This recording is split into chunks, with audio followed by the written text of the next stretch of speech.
Les inscriptions ne seront plus que balnéaires. Sigil l'imaginaire.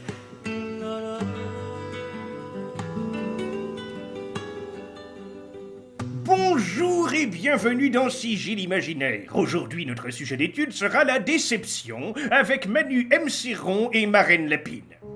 Penchons-nous d'abord sur la jeunesse par courtoisie, n'est-ce pas? Nous constatons que le fameux DJ fait beaucoup d'efforts pour être présidentiable. Loin de nous le stéréotype du survêt de fluo et les lunettes striées. Le brave petit arbore un costume bleu nuit et cet air d'autosatisfaction émerveillée qui sied à la jouvence. L'air de dire « Regardez, bonne maman, j'ai eu 17 sur 20 en histoire. Peut-on s'il vous plaît aller au McDonald's après mon rendez-vous chez l'orthophoniste ?» Bonne maman acquiesce de bon cœur, mais hélas au détriment du transit du petit. La photo de classe du lendemain est en effet ostensiblement entravée par une opaque et vigoureuse flatulence brouillant l'objectif de l'appareil photo derrière l'ingénu. Les parents furieux prennent d'assaut l'établissement scolaire privé qui fermera peu après.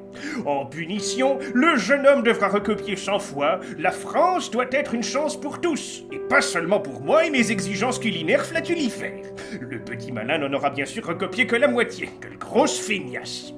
Penchons-nous désormais sur la fiche de la grosse trée.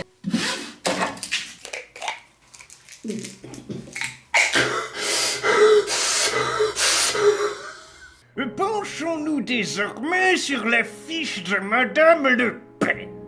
Madame Le Pen qui opte pour une tactique de communication autrement plus féministe. Plutôt que d'apparaître avec dignité et flegme comme ses co-religionnaires masculins ou encore Madame Artaud, la voici dans une pose nonchalante et sensuelle de complicité féminine. Psst. Hé, tu veux que je te dise quelque chose d'intime et personnel, petit français? J'ai chié dans ta boîte à gants. Tu le dis à personne, d'accord?